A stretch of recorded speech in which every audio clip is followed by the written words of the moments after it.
What is up, y'all? Welcome to another episode of Powerline Podcast. I'm your host. My name is Ryan Lucas.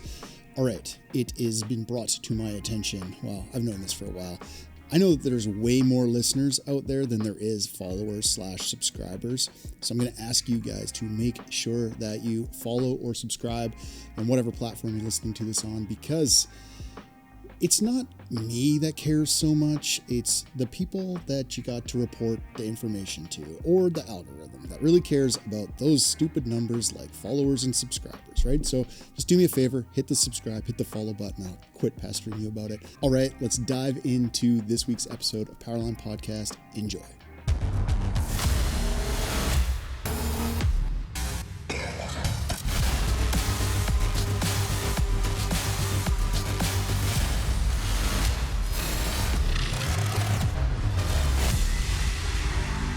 Okay, Mark, excited about this conversation. We do not get a lot of underground specific guys on this show. So like I was just telling you, really excited to talk and explore the world beneath our feet. So welcome to the show.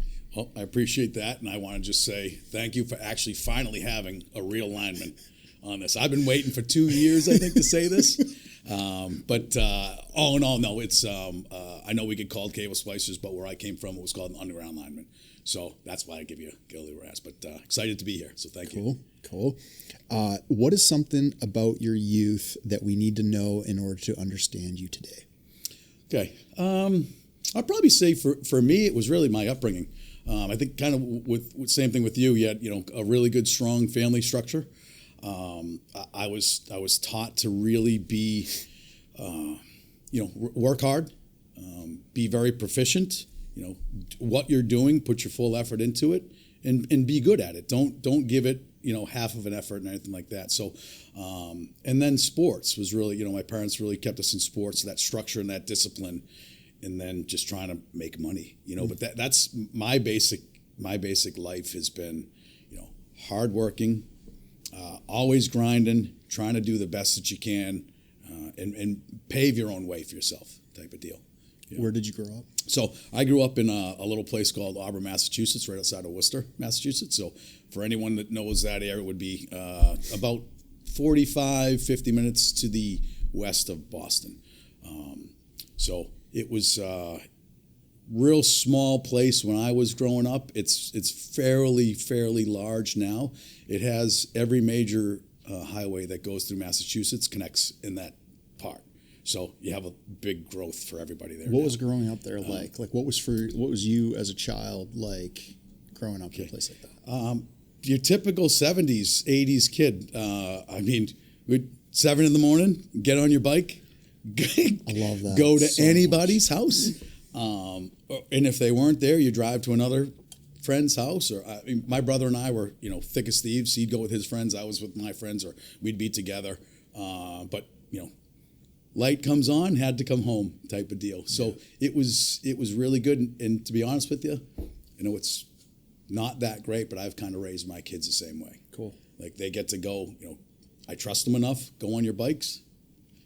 Have fun. Text me when you're there. Text me when you're coming home. But we didn't have that. So I like a lot of freedom. Always playing sports. I talk about that quite often too. Like I grew up rural and small town and rural. So it wasn't like, it's different in the cities, I think, when you just let your kids go out and they're 8 years old. They'll go walk to school or bike to school. I might be a little bit weird with that nowadays, but rural was seriously, my mom kicked us out of the house in the morning, especially in the summertime. It's life was, wintertime was ice hockey, summertime was dirt biking. And she'd kick us out the door in the morning as early as she could, so she could start cleaning the house and just have some alone time. Go ride your bikes, get lost, don't come back till lunch, come back for a sandwich and a cookie, and then gone again for till it was dark. Right. But some of the places that I some of the places we got ourselves with dirt bikes, because you could ride. It was not like Texas. Texas, everything's owned. In BC, everything is free. We call it crown land. Right, it's government land. That's right. Yeah. Ride as far as you want for as long as you want. But it's just we got lost sometimes, man. And no cell phones, no cell phones, no GPS. We'd follow we'd follow these cow trails. So the cows would roam through the bush, and they create paths and trails, and they're fun for dirt bikes, right? You're just following cow trails through the trees, but they don't lead to anywhere specific, and they all just make circles. It's a circle all around. You get so lost in there, man. But I don't know. It's different. I love it. I love it. Yeah, it's definitely different these days. My kids are really, I hope that I did right by them in a sense of they're very educated on hey, if this doesn't feel right, get myself out of it. How old are they? So my daughter she's 15, she'll be 16 in November, and my little guy, he's going to be 13 in July. Okay. And, just taking them to go do things. I took my daughter to a concert the other day just to show her, hey, this is what we got. You're going to be doing it. So put out the money for the Taylor Swift concert? No Taylor Swift, unfortunately. That's coming though. She really wants to do Taylor Swift. So I think hopefully the mom will do that though. Yeah, cool. We'll stick with the reggae. No, nice. Yeah. That's dope. So what are you like when raising your kids? Touch on this briefly. Like, what are you trying to what's something specific that you're trying to instill into them that you learned? So a little bit different, I guess I can say. Going back to the original question, I was very, we were free and everything like that, but I was also required to do a lot. We had chores and we had, just as any young kid that you had to do. So I would necessarily say I kind of was, you couldn't go out unless you did this. So you had to do your tasks and then you could go.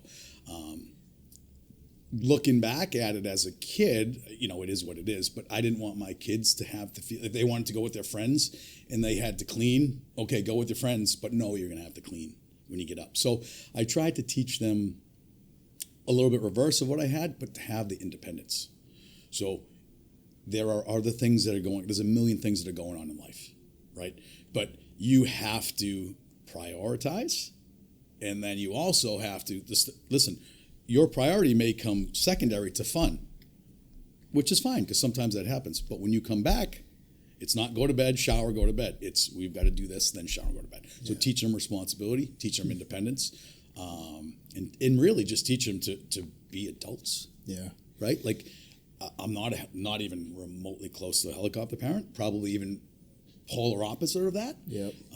More of a hands-off parent, just like I am in the trade. Okay? Overhead linemen have a real tendency to yell at everybody all the time. I have guys that work with have never even heard me yell. I love that. I don't need to unless you are about to get hurt. Yeah. Right? Yeah. I need my dad's voice for it too. I need my dad voice, yeah. right? So that was the biggest thing I think same with the trade is I brought that home. My kids don't need to be yelled at. They don't need to be disciplined. They don't need to be grounded. Not everything in our field, right? It's either a safety rule is written or you're disciplined or you're fired, right? I have never done any of that to any of my kids with the fact of you're this big. You don't know any better. So this is a learning experience, not a discipline experience. Now, as they're getting older, I'm sure the groundings and all that is going to come because they've learned now what to do. Right, so if they don't follow those rules, then that becomes it. But I like I said, I want them to be themselves. Just because they're my kid doesn't mean that they are me. Yeah. They were chosen to be delivered to this earth with their own personality, with their own sort of morals, ethics, and everything like that. I can just try to guide them down that path. Love that. Yeah, so hopefully I did the good job. Oh yeah. What did your mother and father do? Okay, so my mother stayed home, mom, until I'm gonna say 6th grade. She was always into teaching and stuff, but had gone full time in teaching, had to go back to school. So kudos to my mom, obviously. It's great, like stay-at-home mom. Went to Salter School, which was just a little secretarial school when she was young. Didn't do anything with that. Then she's just like, I'm going back to school. My father was a teacher, so he taught at a trade school, but he was he did biology, chemistry, health, phys ed, all of those things. So he was on the educational side of a trade school. And then he worked, delivered beer, summertime, he refed soccer, lacrosse, softball, track, volleyball. Well, if you were in sports, is probably Yeah. it's a lot. Yes. I know. So what sports were you in? So I was in. I started in soccer. We had hockey and baseball, and then I couldn't play baseball. After my freshman year, I had surgery on my foot after hockey season, and I was a catcher. And there were two guys that were way better than me. Writing's on the wall, right? You have to be honest with yourself. These guys were amazing. I don't want to sit on the bench. 100%. Right? And I needed therapy to walk from my doctor after the surgery and my foot surgery. So that's how I got into golf. Nice. Yeah. Hockey. What were you? What position? Center. Yeah. Played center. Nice. Yeah. It's the best one. Yeah, exactly. You're all over the ice. If you know, if any of you play ice hockey, you know it's like one of the most expensive sports to play in the world. Like, I remember old Sherwood wood sticks, right? Like I remember favorite. like the very first Gretzky Easton aluminum where you could switch blades. Like most kids out there won't even think. But now sticks are like $400, $500, $600 for a freaking stick that doesn't last any longer than that old $1,000 Sherwood. I've seen now. Yeah. It's crazy. I'm thinking like the old red and white Titan. Yeah. Solid wood stick. And we used to get them in high school. We would get free sticks. Yeah. Wood sticks. Yeah. It's so crazy. But yeah, my daughter did travel in Mass before we moved to Florida. And actually, Matt and I were talking about this, which was crazy, the schedule. Yeah. She was 6 or 7 years old, and we would have a 6 a.m. game an hour and a half away. Yeah. For a 6-year-old little girl, Yeah. which is kind of crazy, right?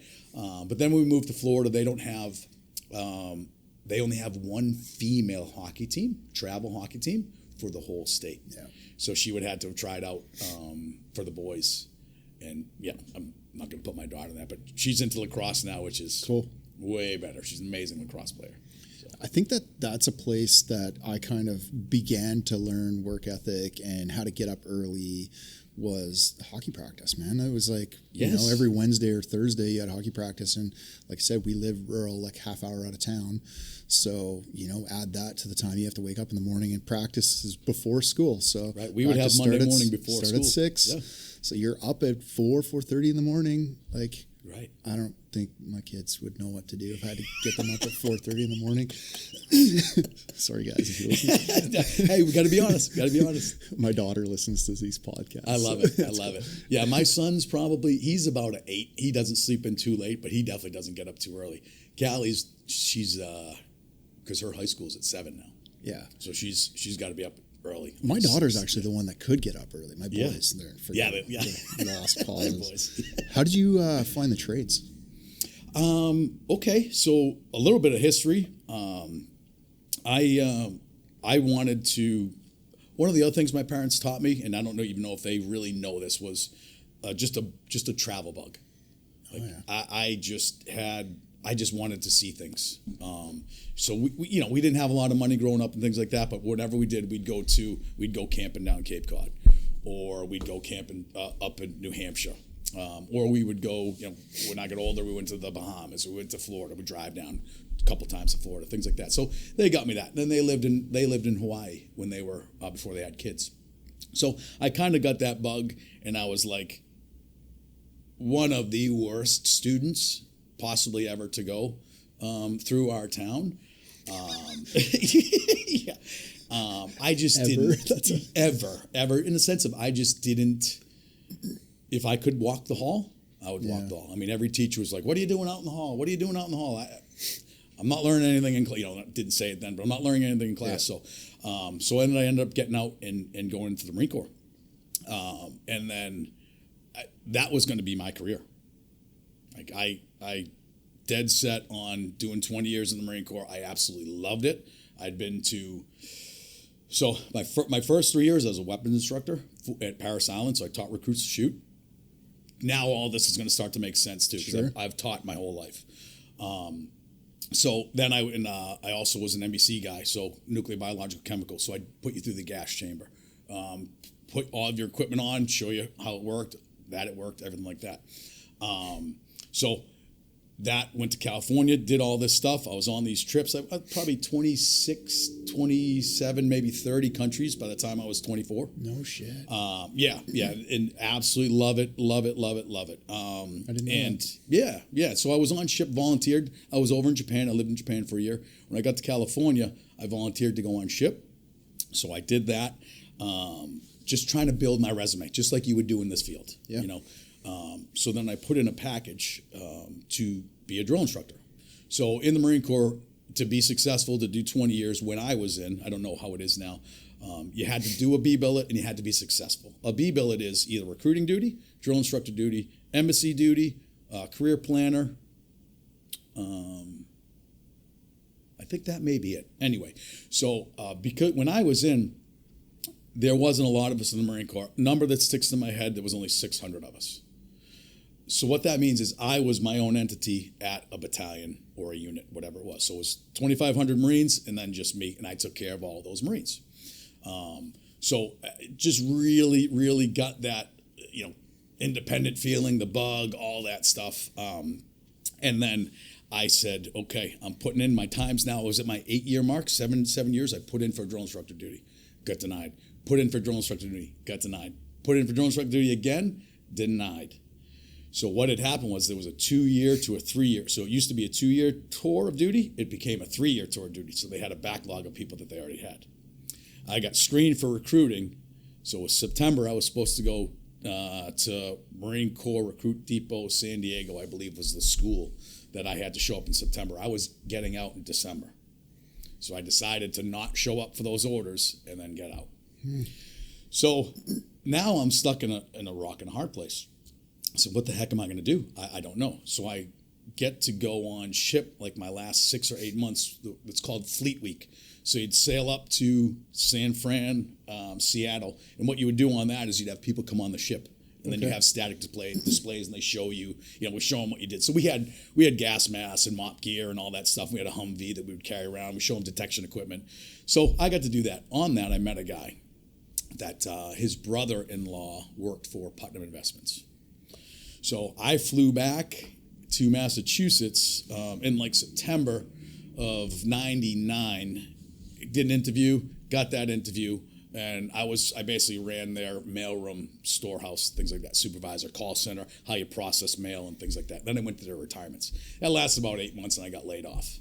I was about to give my 2 weeks. Dottie, if you hear this, I apologize for not being honest. I was about to give my 2 weeks and they gave me a severance package. So I was going in that day. On Monday, I got laid off on Friday. I was going in Monday. Yeah. So as I'm going out the door cheering, everyone else is crying, right? Yeah. So that led me into a path of now, what the heck am I going to do?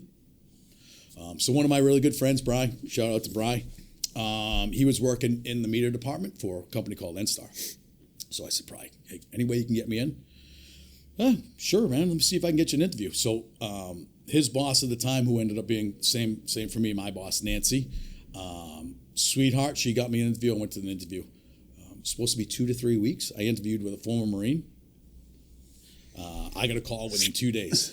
Yeah. It's supposed to be a 2 to 3 week process. I got a call in 2 days to start. So that's how I got in. And then I did that for about, I want to say 8 months, 6 to 8 months. Then I had an opportunity to go to overhead. So went to climbing school with those guys. First time up on a pole, 6 feet, not even 6 feet, cut out. Now this is 2001, so no tether, no anything like that. So I cut out. What's your first reaction? Yep. Grab. So slight tear in my left bicep. Finished the week there. And then I told Millsy, I said, I don't know if I can go. He's like, I was wondering, because you're up there and your hands are shaking. Yeah. And he's like, you just pulled a muscle. Yeah. So it was like, as I get up and I was using my hands, everything started. So then I got into, I had to go back to the meter department.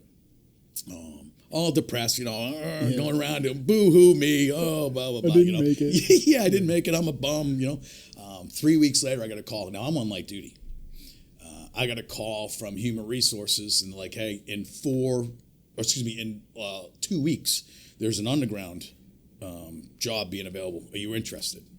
And they're like, you're still on light duty, but we can try to save your spot, blah, blah. So I was like, listen, I'm going to do it. Went to my doctor, got my light duty chit lifted, didn't know what I was getting into, but boom, went and took the underground exam. So, interesting. And that was, with the injury, it's like a 45-foot ladder.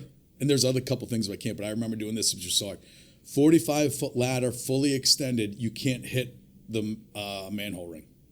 So you got to pull the whole ladder out without banking on the sides. With a torn like bicep. That. Yeah. Yo. Yeah. So that one was a little bit tough. But once I get into it, it was amazing. So, that's how I ended up, one of my best friends, and then that's how I ended up getting into the underground. There's something there too that I like, and I want to point out, because I bring this up often, is saying yes more to whatever, like saying yes more to potential opportunities. Yes. And just like people will wait and hold out, because you could have held out for, the overhead. Oh, I want to attempt overhead again, right? Correct. I don't need that underground, Yep. But you just said yes. I like that, and it seems to be something that's within most successful people. If you've had some sort of success in your career or life or whatever, it's because you said yes to opportunities. Yes. So that's just something I wanted to highlight. So I think to add to that, you say yes to overtime. Yes. You don't learn this job. I don't care who you are, and everybody out there, open your ears on this one. You don't learn your job on your day-to-day basis, because it's structured, it's task-oriented. Yeah. Okay.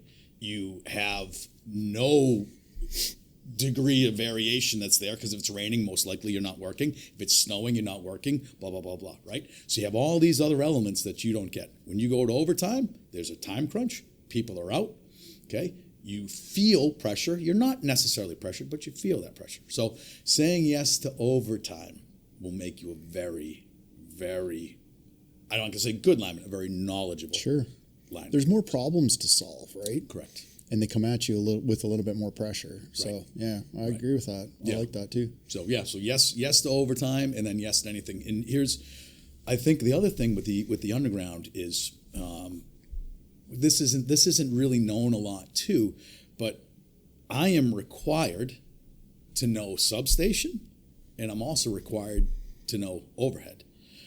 Not construction, not maintenance, okay? But I need to know the functionalities and to switch. Sure.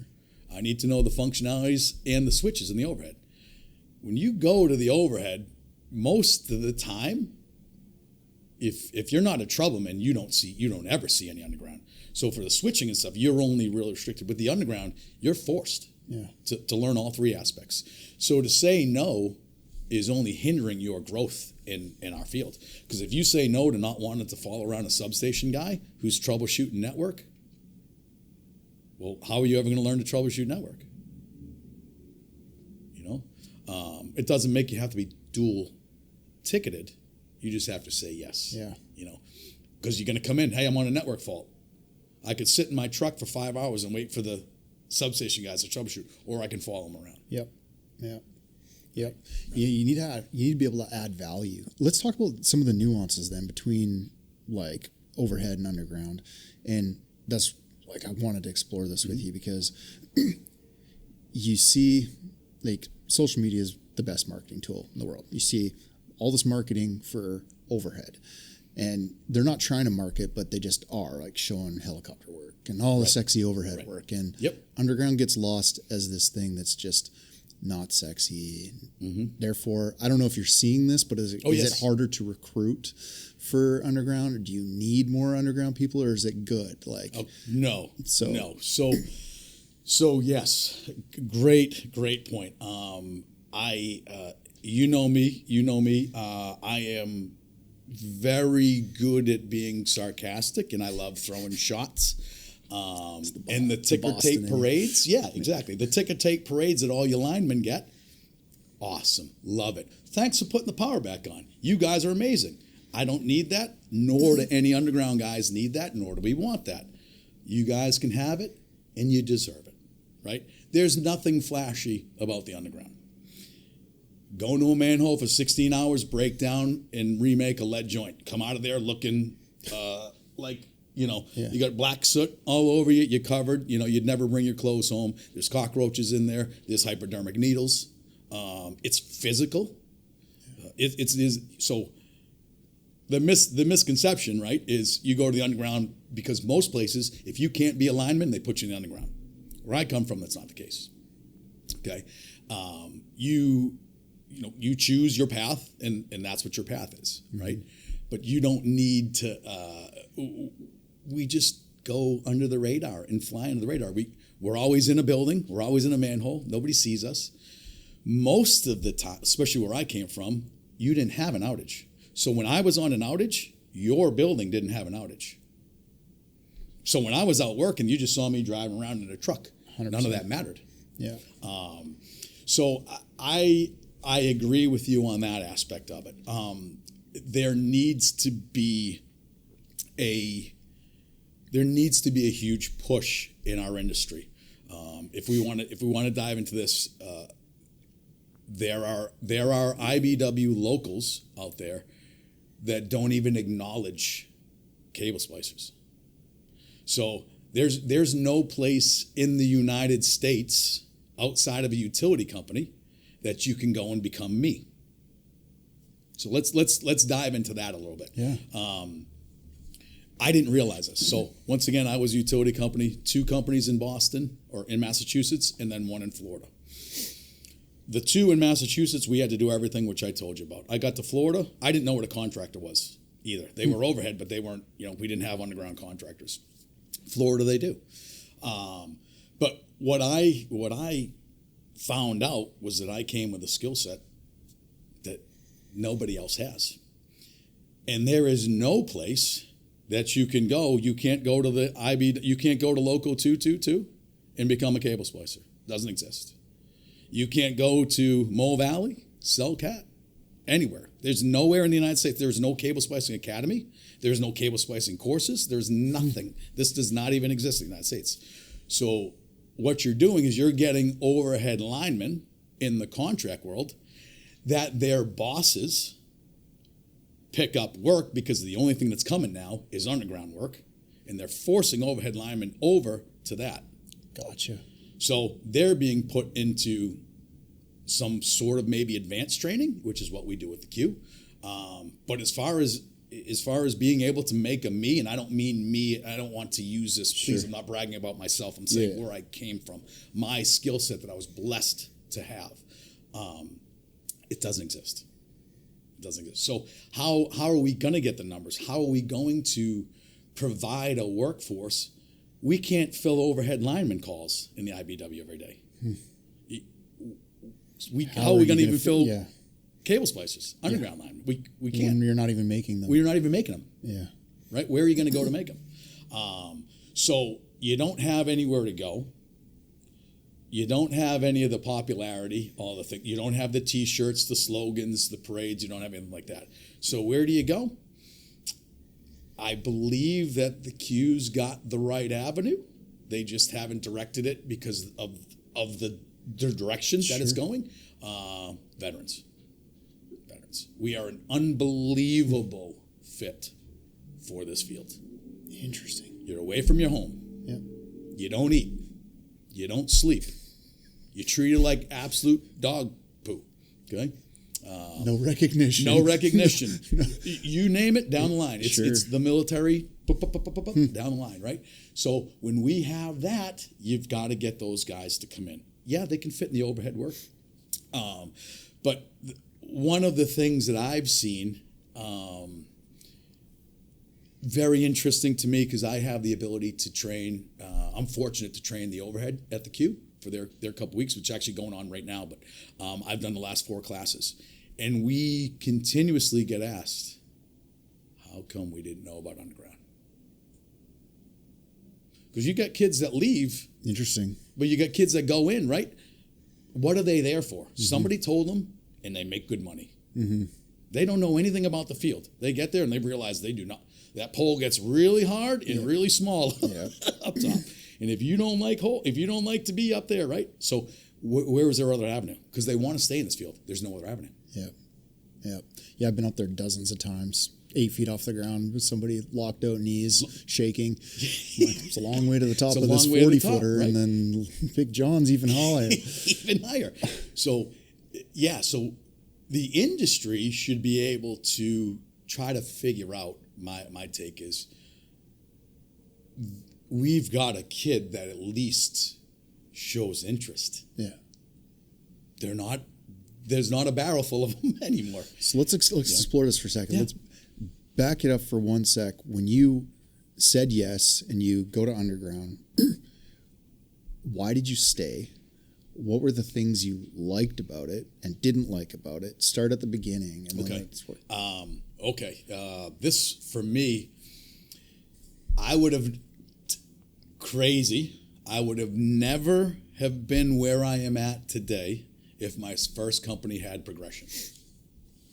So when I started at NSTAR, they had no progression. So I was up as a UG2, filling a spot.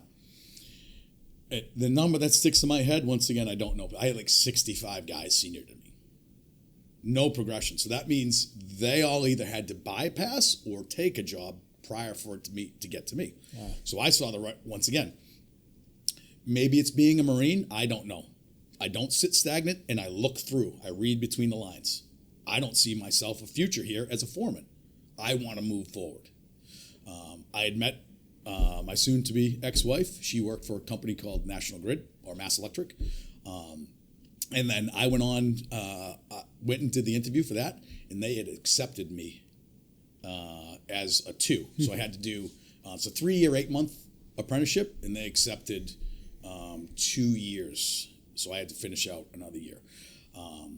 So that was the other reason. The only reason why I left Boston was that. But the guys, the work, we were left alone. Mm-hmm. We're not in the spotlight, so nobody would really. Unlike the overhead guys, you can drive by and see everybody up there working. I may be in a building or in a manhole. You can't even see me. Yep. So we don't have that. So I loved that aspect of it. I loved that we were. I don't like a 15-minute job. Okay, it takes me 30 minutes to set up to do a 10-minute job. That is the overhead in a nutshell. Yeah. I do not like that. So I wanted to learn overhead, but I didn't want to be an overhead lineman because I don't like doing 30 different jobs. Are you a detail-oriented person? Yes. I am. So the attention to detail, the methodical approach, all that, my tools, I put, and it doesn't matter. I have a tool tray. That tools go down, lined up in a row according to how I'm going to use them. Yeah. And then when I'm done with that tool goes away. Interesting. Like it's that's why you don't make mistakes. Mm-hmm. And then reading through, going back into the Marine Corps, right? If somebody told you something, and it should be this way in this field, but it's not. Because if I tell you to go do something and you have confidence in me, most likely you're going to walk down there and do it and not think about it. That's not what happens with me. I'm going to question everything that you say. Now, I've been put in spots where thank God that I did that. And I've also been put in spots where I shouldn't have done it, and it made but I'm protecting myself. Sure. But no, I think there needs to be more of that anyway. Like you need to be okay with like challenging something, but then going, okay, I got the humility to go, I lost that one. I was wrong, or whatever. Yeah. Well, know your strengths. Yeah. This, the best thing that I could say for this, when I got to Florida, 18 years. Okay. My groundman worked for Miami Transfer, which was a rigging company. 10 years. It would be foolish of me to, after my job brief, go in and say, I'm going to run the rigging crew. Yeah. Yeah. Right? Yeah. Coogan, you got it, buddy. Yeah. Now, he's the junior guy on the job. Yeah. That doesn't matter to me. Yeah. He's the junior guy with the most experience. Yeah. So he's running the job. You've got to know your strengths and know your weaknesses. Because building a team that way, I'm short. I'm light in the ass. I had a 6'6" groundman and a 350-pound splicer with me. Yeah. Right? I had the height covered. Yeah. I had the shortness covered, and then I had the weight, the weight. Sorry. That's how you build them, right? So. Yeah, there's a lot there for leadership to think about as well. You know, like when you talk about building a great team, look at your team, identify the strengths, the weaknesses amongst your team, and then put your people in places where they can succeed. That's in the things that they are good at or could be good at. But you got to know that. Put them in those spots. Yes. Can you challenge them to do other things? Can you challenge them in other areas? Yes, if that's, but you can't just stick them in there and let them drown. No. Yeah. No. And there has to be some communication. Hey, listen, I'm going to have you go in today and teach so-and-so how to make elbows.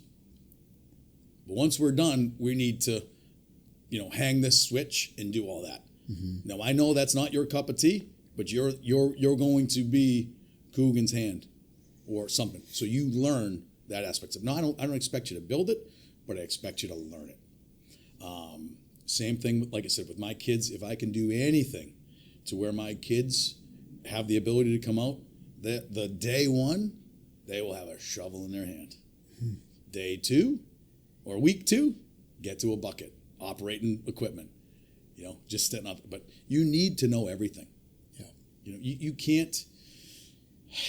What's the old phrase? Get into a bucket, go up and do your work, come down and get in the. I don't get that. Yeah. I don't get that mentality.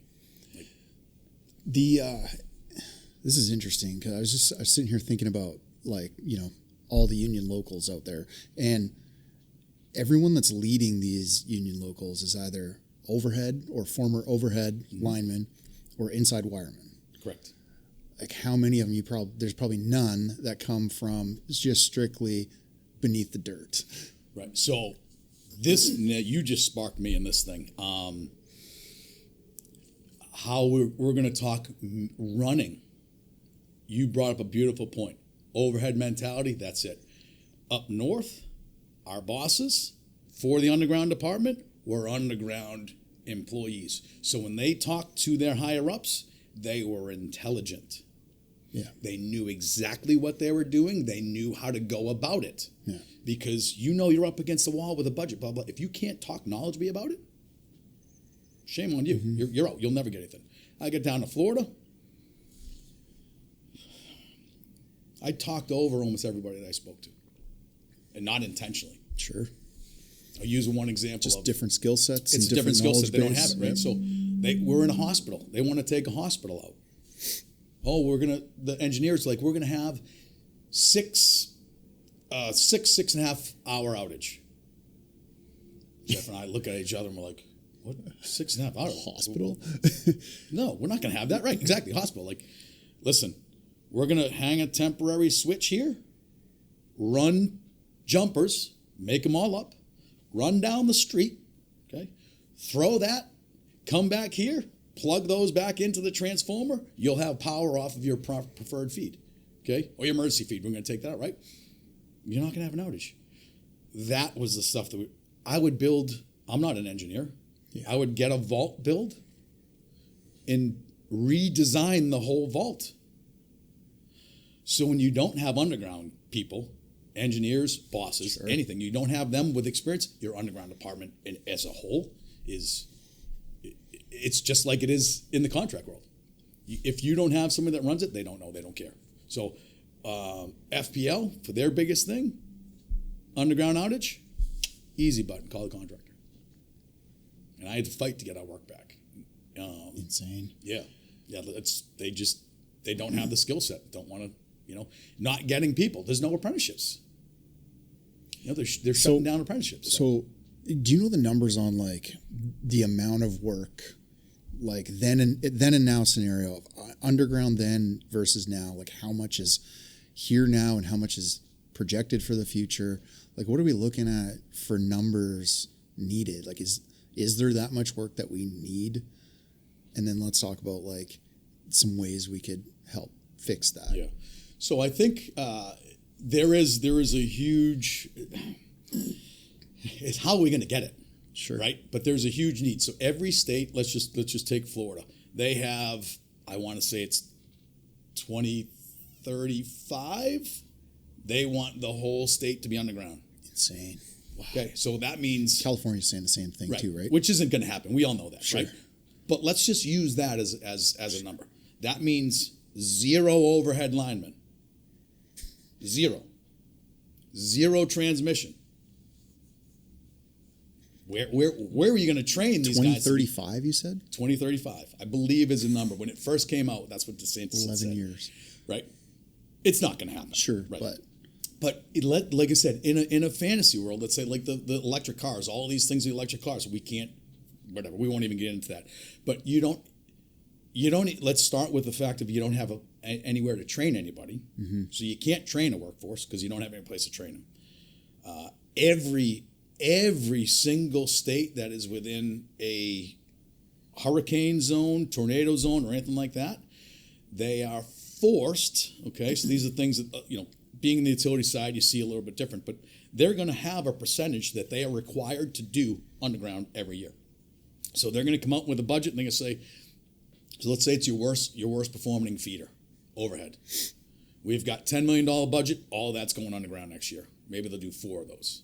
And that's just going to continue to happen every time. So it's overhead hardening. Yep. So either you're taking out the wood pole, putting in cement Steel, or steel concrete, or something along those lines, right? Or you do an underground hardening. So you convert everything to underground. Damn. And you've got transmission now. So all of your overhead transmission that's running from Canada to Mexico, basically, from through Seattle, Washington, Portland, California, right? They want to bury a good majority of that underground. There's only 3 companies that I know in the United States that do underground transmission. Wild. Right? So the numbers wise, we're putting miles, I would say, let's just say for numbers, 200 miles in each region a year. And it doesn't seem like a lot, but that's a lot. Oh, man. So let's explore now the perception of what an underground lineman does versus an overhead lineman and why we can't possibly think that we can do all of this work with just an overhead line workforce. Right. So we'll get into kind of what we were talking about earlier with the, it's going to start with training. So the thing about it is the overhead guys, they come with a certain, and I'm not picking on anybody for this, it's the reality of it, is you've got guys that have been in this field for 20, 30, 40 years, and they have whittled the semicon off. They don't semicon just comes off, ripped it, it's all flared and everything like that, okay? Slap the elbow on, put it on.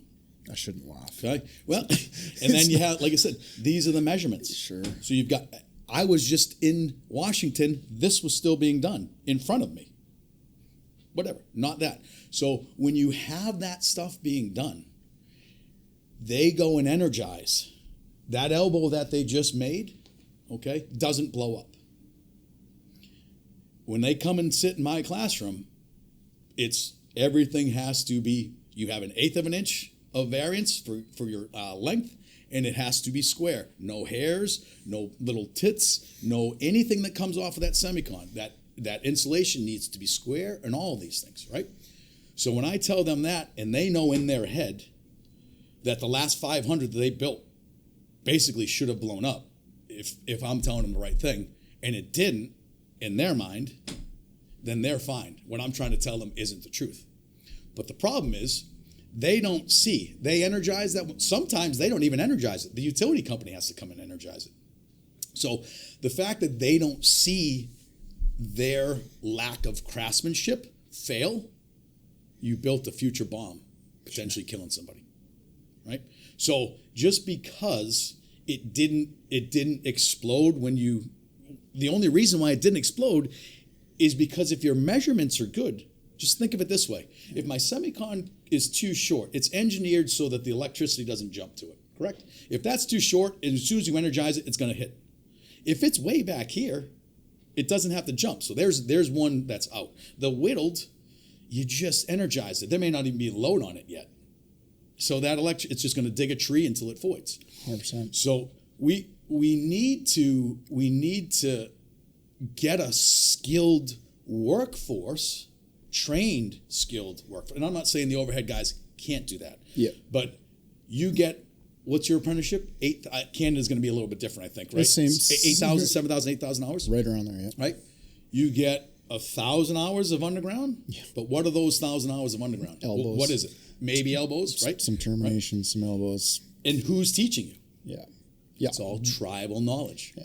Right? So there's nowhere to go to get this. So my goal is whenever I teach a class, if I can get these guys convinced enough to go out there and tell the 30, 40-year-old guy that they've been doing it wrong, not cause a conflict, but hey, listen, you're doing it wrong, but this is why. So you're not just going at them and telling them. Because if a 22, 23-year-old kid came up to you and said, hey, you're doing it wrong and didn't give you the why, you're going to tell them to go pound sand. Yeah. But if they can come back with the knowledge, then that's where I come in. Or I would fight their battle for you. Hey, send me a picture of the guy's work and his phone number, and we'll have a conversation. Yeah. It's like you said, too, like it's not like overhead guys are not capable, but like if you're going to go, I've got a good buddy that I've had on the show a couple of times, Ben Holmes. He's overhead guy, overhead trained. He's now gone to underground. He's gone into it a couple times, but he went into it with the approach like, I want to learn. I want to learn this craft. Like, and he's doing a really great job at it, and he enjoys it from what I understand. Mm-hmm. He's takes and pays attention to craftsmanship. Like, he prides himself on IBW craftsmanship and wants to do it right. So if you go in with that mentality, it's completely doable. Like, correct. As a lineman, as an overhead lineman, you go into it with that mentality, completely doable to make the flip. Yes. Yeah. Yes. I think the biggest,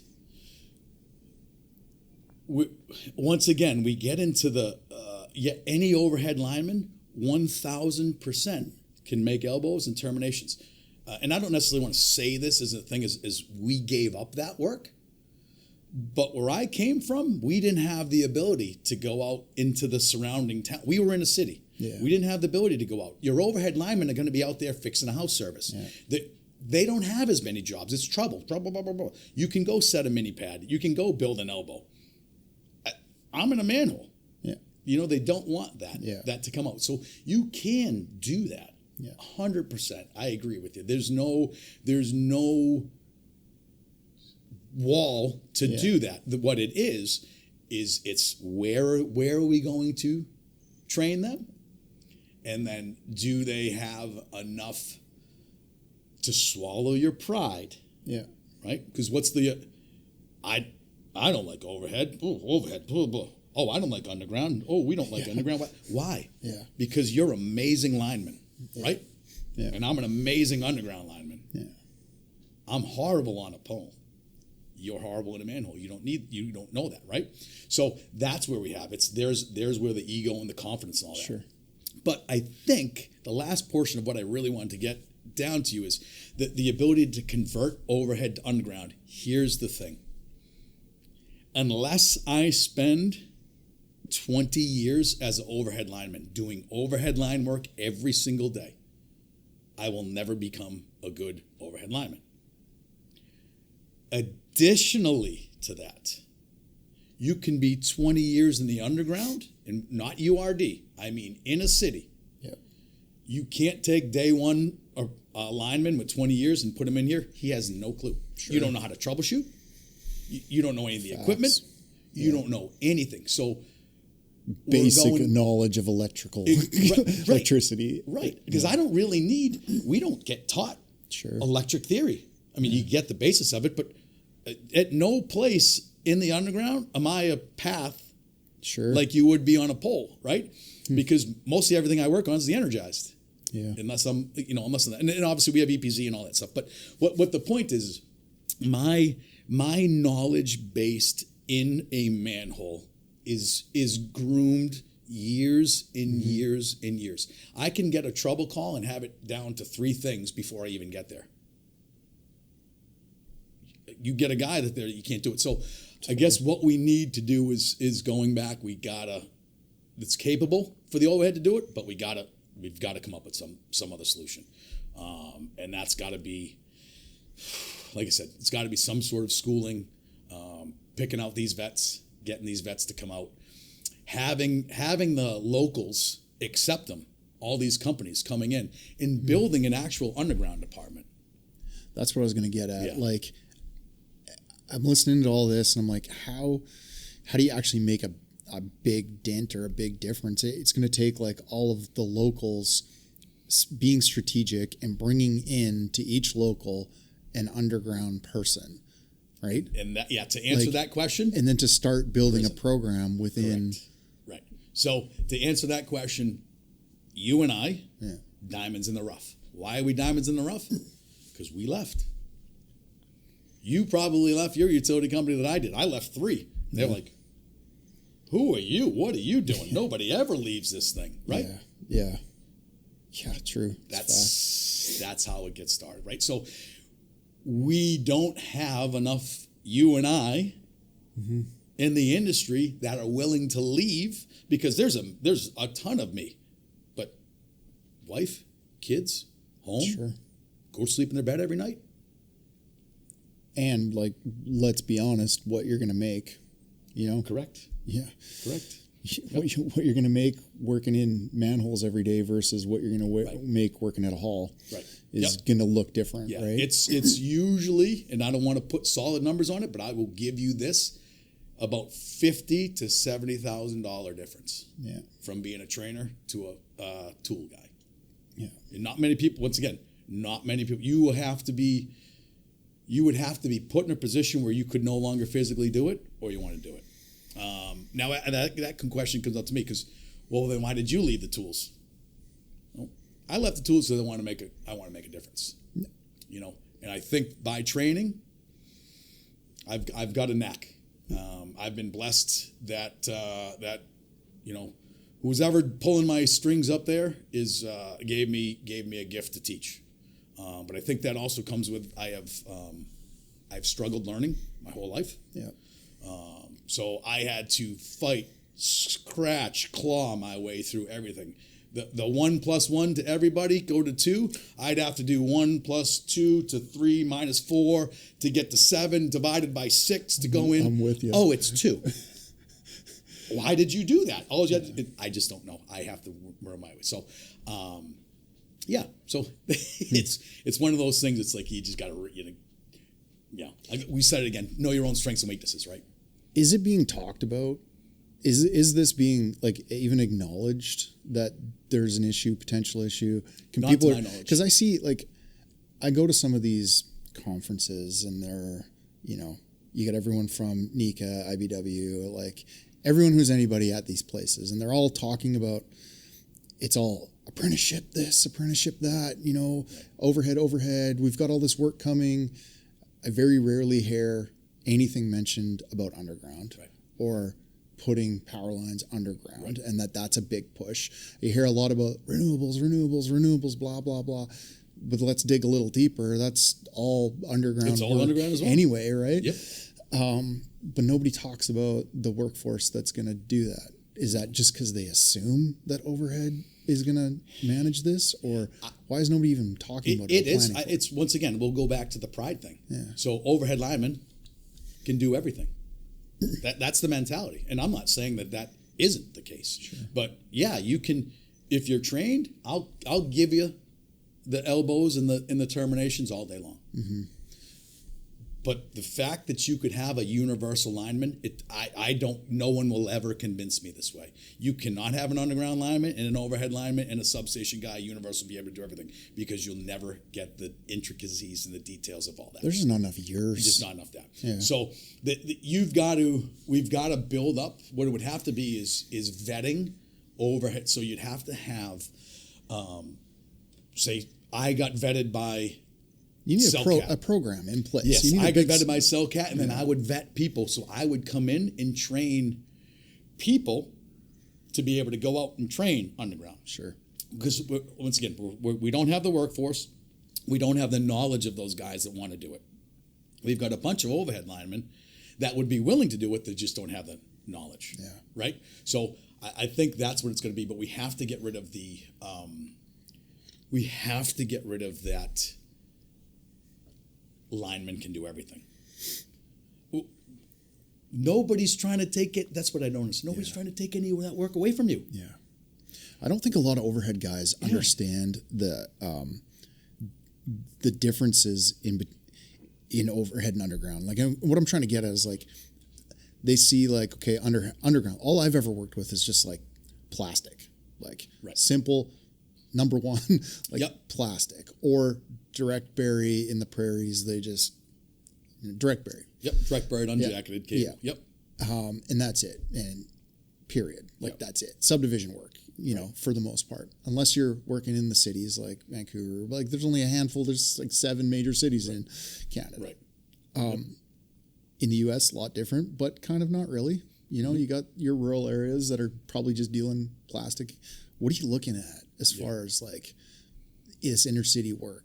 And like, what are you looking at? You open up these manholes. Like, what's the differences in cable? And like, what do you? Yeah. There's some insights on like what the difference is. Yeah. Like, so let's go into what you were talking, that universal, right? So Seattle up there, Portland, they have their journeyman lineman. You have to be a journeyman lineman to become a cable splicer, network guy, blah, blah, blah, right?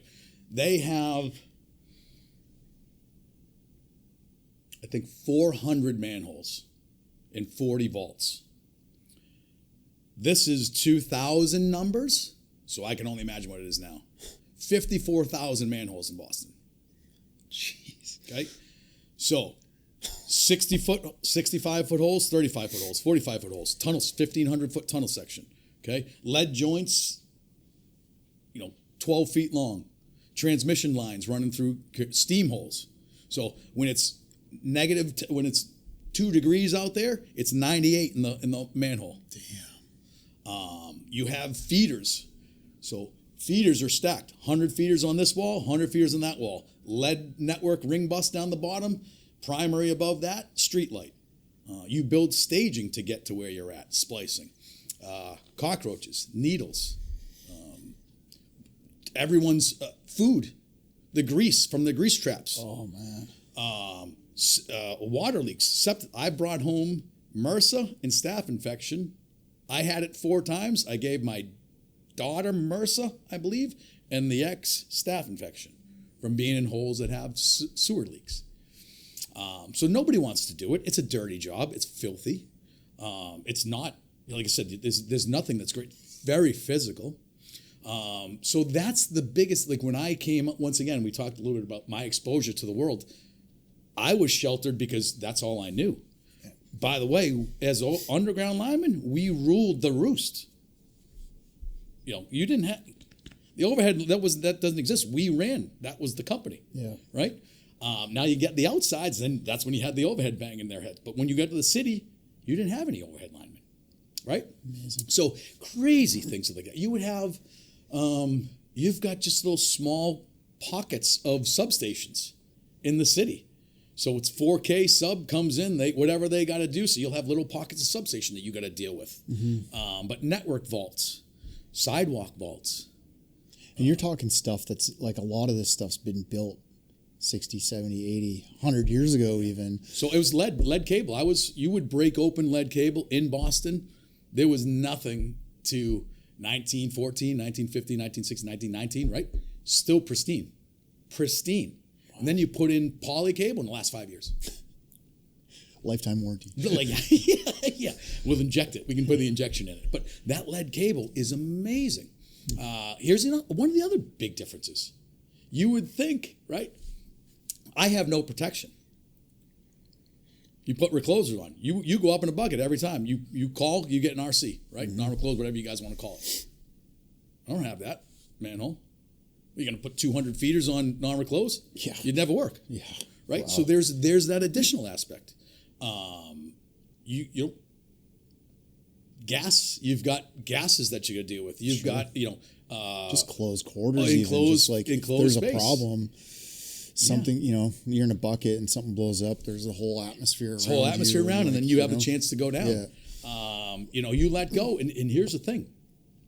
Lead cable will give you a heads up All right. So if you go down there, you'll hear lead cable arcing. So if you go down and you do all your thermal checks and you do all your checks and everything, if you can hear well, you'll figure it out. You'll end up getting yourself out. I had that happen. Luckily saved my life. 2 feeders let go if I was going to be in that hole. And with the poly, you have no clue. So it doesn't give you anything. It just breaks down and then goes. The thing with the poly is not as violent, whereas the lead. You know, the lead, or like switches. Here's another thing. It's an actual bomb. You don't have when you're working on the pole, right? Normally, you're either above or below the transformer. Sure. I could have 3, 4, 5, 6 oil switches behind me. When they blow up, it's 30,000 degree oil that hits you. So there's a lot of these things. That's I believe, if I'm going to be honest with everybody, that is the reason why no one really enjoys it. Because once you actually get down into the underground, it's not really cool. Yeah. It's, you know, you have a lot more that can get you. Now you can't think of it. I mean, none of us can think of it because anything can happen, right? You go up there, you're on a pole, you don't see that pin, you lift up this cross arm, or excuse me, you lift up this stinger, and now that thing jumps off because of the pin. All those things, right? But in the underground, it's just more contained. So I think that is probably, I would say, the biggest fear, right? And the reason why most people don't is because you're in a box. Yeah. You're in a box. But we do substations. You got to know a substation. You're pulling cable into a substation. So you got to know about the substation. You got to know what the RBs do. If you're testing from a sub, you can test from your one switch out. Are you tied to your RBs? Do you have a switch in between there? Because you can't test your RBs. So if it's break, then you have to go up there and now you have a clearance issue. Right? You have to know all these things. Whereas an overhead guy, you're not. Yep. 100%. You know, unless you're a troubleman, you're going into the substation to switch something. Other than that, you're not. So that's, like I said, that's where I think the biggest difference is let's continue to go back to it.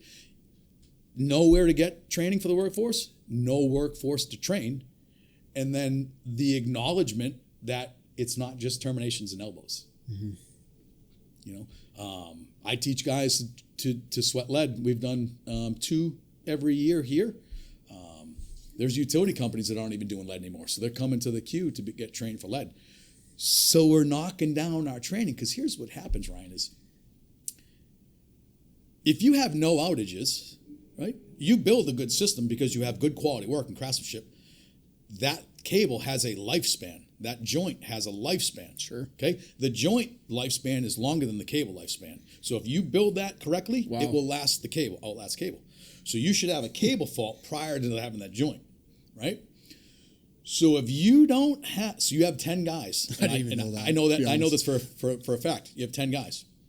No outages for 3 or 4 years. 2 retire. You don't replace them. 4 years go by. Maybe you had 1 or 2 outages. Nothing major. 2 more guys retire. Now you're down to 6. Those 4 guys that retired was 150 years of knowledge gone. Yeah. Didn't all these guys? I don't want to give up the company, but this is a company that I just dealt with. All the 4 guys that are here now have less than 2 years of underground experience. Yeah. So how are you going to replace that, work with that, anything? Anything, right? You've got to have guys that stay. So what happens is the companies just get so comfortable. We didn't pay. There's no capital. Mm-hmm. And there's no maintenance, and so let's get rid of the budget. Let's keep going down until you're in a pickle. Sure. And that's what's happening around the United States now. Is where I'm seeing no progressive thinking, no planning, or very limited planning. Right. We're doing a little bit. So we're doing a little bit at Quanah. You said you're a trainer at the Lazy Q. There's an underground school at the Q. Let's talk about what we're doing there, what you're doing there. Talk about what you're doing well, what we could improve upon, just, as much as you want to talk about. Let's talk about that a little bit. Because we are doing some training. Yes. And maybe it's a good example of how to start. Right. So I think the first that we have is acknowledging it. So what the Q did 7 or 8 years ago, I believe, what makes them now stand out above everybody else is they acknowledged the fact that there was a need for it. So they built this. They're going back to the utility companies. They're shutting down their underground training facilities. So you're losing all that. So now the Q's got this amazing facility that now can start to take people to come in to do these things, right? Because once again, it's just going on the outside. So at the Q, we only teach. Here's the biggest difference too: is we only teach. I've never taught me, so I'm either teaching groundmen, equipment operators, substation tech, or overhead linemen, which is great because that means that we're still doing it. But we don't have. Because it doesn't exist, once again, we put out 3 apprentices, and they're at Mo Valley right now, but we haven't been able to get more traction to put them out because no one wants to take them. There's nothing, once again, there's nothing that's established in there. Mm-hmm. So we need to work with the JATCs and try to get them to try to hire, like let's take NLC, right? NLC, great non-union program, one of the best. They've got the curriculum, everything like that. Who's teaching their underground? Overhead guys. So are they really getting any underground training, right? No. So that's where the Q is being more, because we'll teach we teach lead, which once again, the reason why most places don't have it. It's a $1.5 to $3 million building. Yeah. Right. Yeah. So if you're not having people come in to do it, right. Just to train, right. Yeah. And it's $60,000 to train me in lead. Just one person, right? And on top of that, I'm only giving you 4 weeks. I learned lead in, let's just call it 4 years, and then 24 years, I'm still learning. Yeah. We've only gotten to the point where we're getting these guys to come in 4 weeks and then go back out, right? It's the business that we're in. I mean, it's like a factory, right? So we're doing a lot of good things at the Q as far as getting exposure and things like that, but it's like the industry itself has shut down. Somehow, some way, you hate to see this, and an injury isn't going to be the thing. But usually an injury is what changes things in the industry. Something catastrophic is going to have to happen for this industry to change to acknowledge the underground. Like, where does it happen, right? Miami, you've got the Super Bowl, power goes out. What do they do after that? Redesign, changed the whole thing. Sure. Retroactive. Yeah. Well, somebody at some point needs to be proactive. Yeah. And do this because we're always reactive or not. We're always retroactive on that. Okay. We're going back to that. Where are you going to get it? So you'd really have to pay somebody a good. So 9 JATCs. You'd have to go out and get 9 of me's. Yeah. Probably pay them just as a beginning. Just as a starter. Right. Probably $250, because it's going to be a director, so you got to give them some sort of things like that, right? I'm going to write all my own material. I'm going to write all my own curriculum. Yeah. It's going to be yours from me.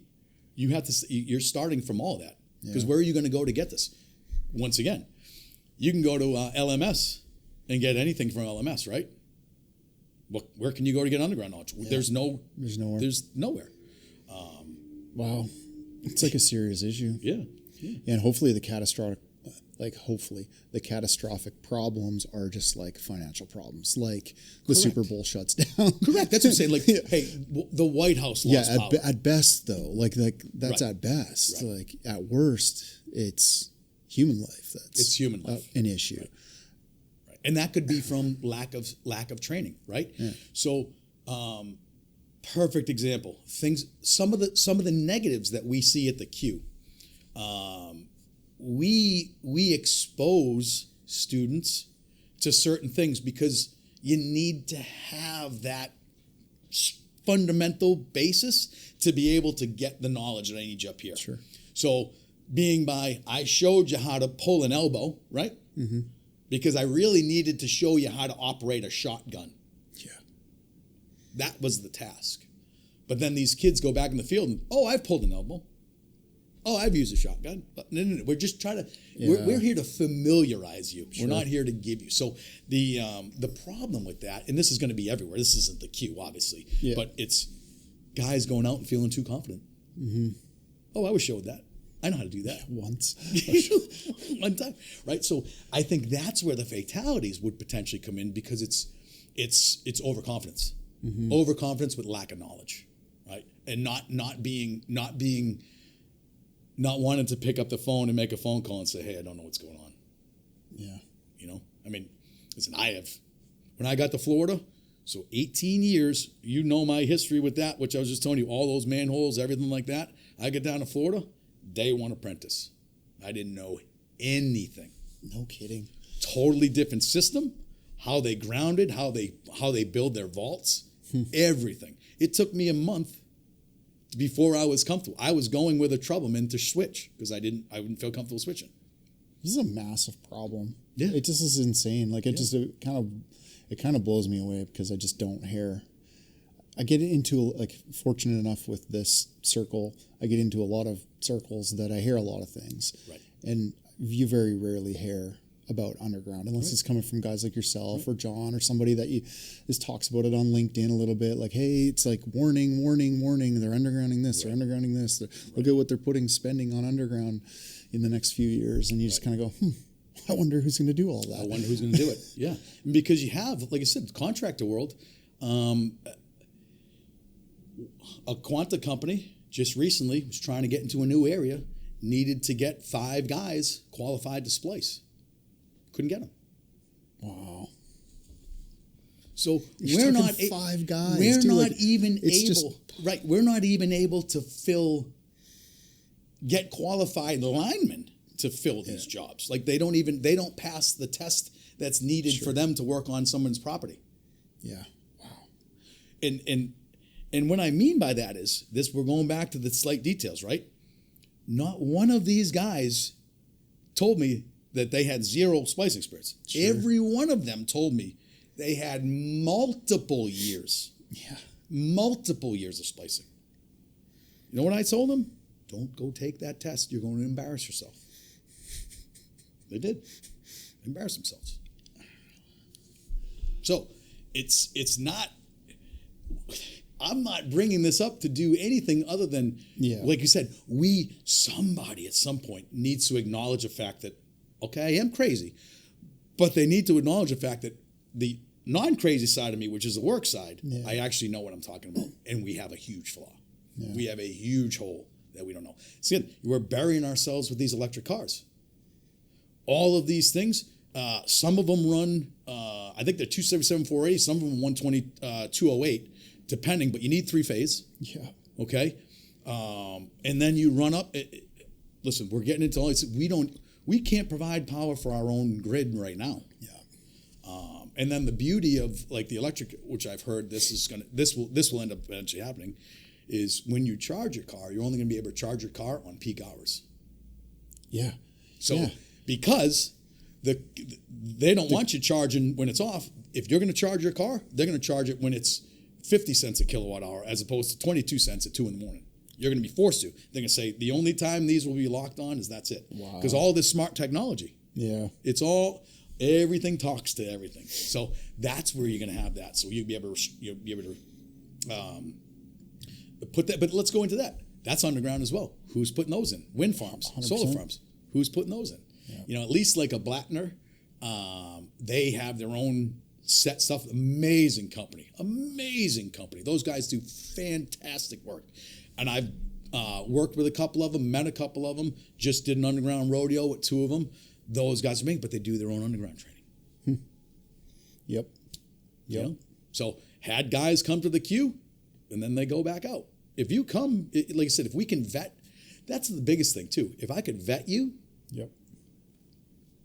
And give you some sort of like level, like you're at this is what you need, this how we could top you up or whatever. Right. And now for lead, like I would need you. It would be amazing if we had like an exchange program. Sure. Right? Yeah. So I've got a new lead guy. Mm-hmm. Well, Chicago's the only place, and I'm just saying this right now, but Baltimore could be the same, but say Chicago's the only place that's doing lead. I'm going to send a guy up to you for 6 months to do lead. He's going to do nothing but lead. Yeah, makes sense. Right? Yeah. And then that way you get it. And then it's a back and forth, and then you can vet. But you need to have here's another thing. Let's get into, we're going deep. We may need to edit this. A national standard. Yeah. Why do we not have a national standard? It's a great question. Why? Like, and this is overhead work as well, right? Yeah. I should be able to go, what's Johnny Ball? I should be able to go wherever in the United States or in Canada, and however I want to use my Johnny Ball, it's the same. Everybody uses the same thing, whatever. It don't matter. Yeah. I don't understand why because everyone has their own, their own thought about they built power, right? And it's right, but these are things that it just doesn't make sense in my head, right? Because if you did a national standard for underground, okay, hey, we have all these 5 pieces of equipment, but whenever, all these elbows, so you have Elastimol, 3M, Tyco, right, whatever, right? But how it's grounded, or whatever, we should have something along those lines. And then then we can universally go anywhere. When you're a kid and you just start out and you don't even understand that there's a different standard. Correct. When I came through, I worked in BC.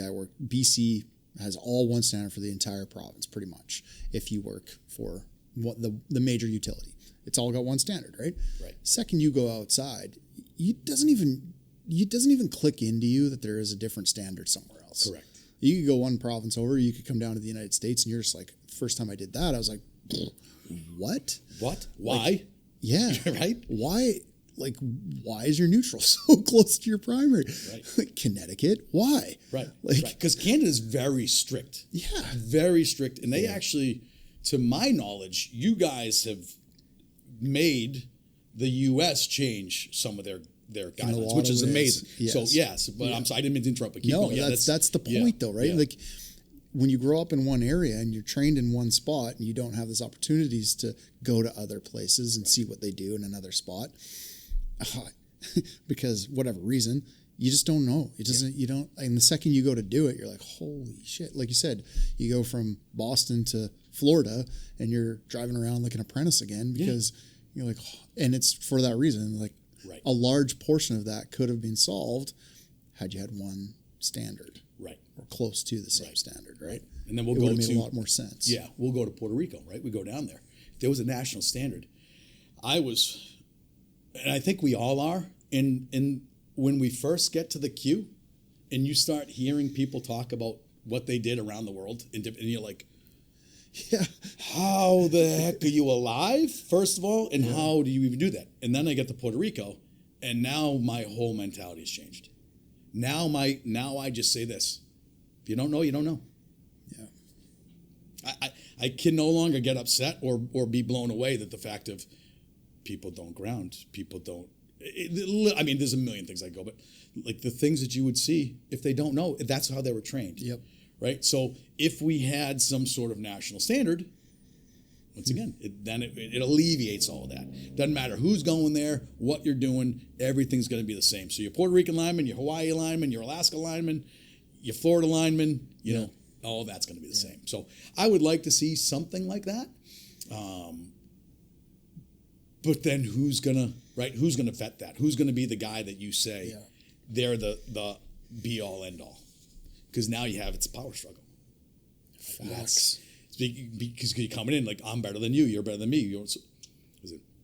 I'm an amazing instructor, and I will say that, guarantee you, there's 10, 20, 30, 40, 50, 60, 100 people out there that have as much knowledge, if not more, and are better than me. Mm-hmm. Just simple facts, right? So when you go into that, you'd have to have somebody with that mentality and say, I want to try to collectively get the 10 best minds in the underground. Yep. Right. Yeah. And then go from there. It's not that far off. Like, it's not that far out of reach. I said it's not that far off. It could be a mile. Like, that's what I love about this and being able to have conversations that are like, they're just conversations heard by more people. Correct. But they're the conversations that everybody's having. Yes. And, no matter where you go with those 3 or 4 people, you're talking the same thing. But the people above need to hear it and hear it more and start like actually bringing it up in meetings that matter and start the process. Yeah. And maybe some of these things are way out there and never going to happen, but maybe some of them can happen soon. Yeah, I would say it's the budget. Yeah. Like, what's our biggest hinder? Sure. is budget. Yeah. It, But what's the cost of a Super Bowl going down? What's the cost of a Taylor Swift concert going down? right. And that's Go the whole back to thing. that again. And then what's the cost of, okay, what's our middle thing, right? Meters spinning. Yeah. I've seen transformers floating down streets because someone didn't lock them down. And that was the only reason why you had an outage. Flooded. Yeah. Floods. Cities flooded. Yeah. Everything's still working because it's on a network system and it doesn't matter. Totally. So you could have all that and the meters are still spinning. So as long as the meters are still spinning, what are you doing? Yeah. You're collecting money. That in itself, you CEOs and all these things, you are blinded by what we do. You only see a dollar sign. If you want to see a dollar sign, take your blinders off, pay some money, invest in the system, and then your reliability will be 75 to 80% better. Yeah. And that's facts. You have a line that goes down, a prawn. Keeps hitting it. Yeah. Keeps hitting it. Keeps hitting it. Nothing in the underground can hit anything and cause a blip. So it's just simple facts. Yeah. You've got to get and why can't they do that? I'm not saying they don't want to do that, but why can't they do that? Because the investors, if I'm not going to get $300 on my stock this year because you spent $1 billion to put everything on the underground, well, wait 5 years. Your return on your money is going to be there, but nobody has the cojones to pull that trigger and do it because it's all devil's money, man. Yeah, devil's money. We're always going to be hindered by that, and that's just our industry as a whole. We can't build power lines. Let's upgrade this. Why do we still have bare wire secondary? Yeah, good question. Great question. Right? It's like a death trap.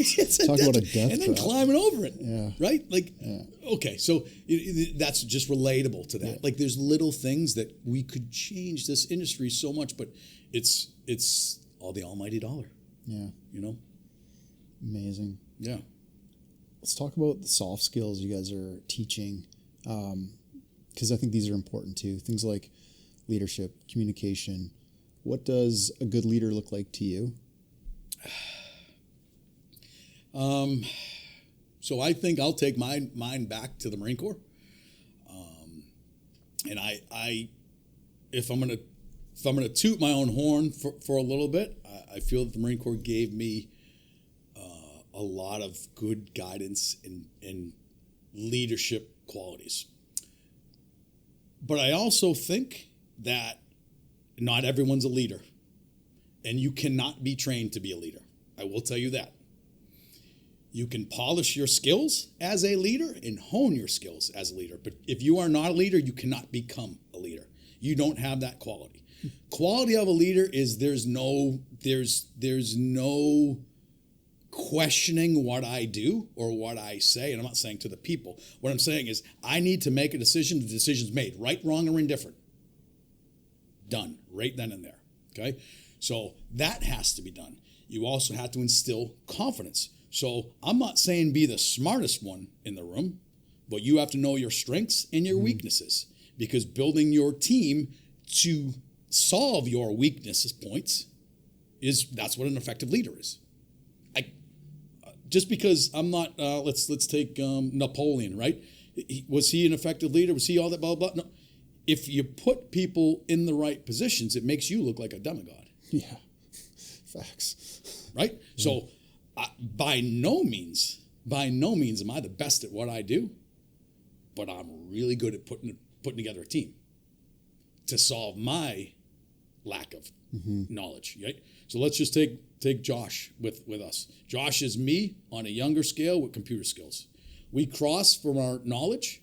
He's got computer skills. I have the whole system knowledge that he doesn't have. Yep. But together as a team, we're an unstoppable force. Yep. So I think, because I see it all the time. People get in this field. People get put in positions. Okay, this is a perfect example. The second company that I work for, they became a lead splicer. it was based on seniority. Huh. That's yeah. You and I already see a flaw in that. Okay? Yeah, so many flaws. So proven with time.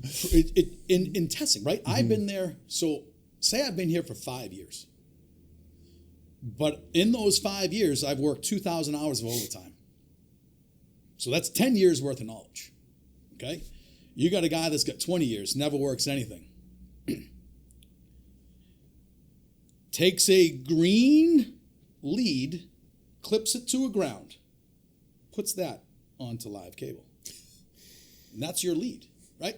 So I think that's, once again, the industry and the union. I see flaws, right? Listen, pro-union through and through. Where are some of the flaws that are in union? Seniority-based. I don't care about that. Seniority-based is good for certain things, but when someone's life is on the line, that needs to be a skill. Yeah.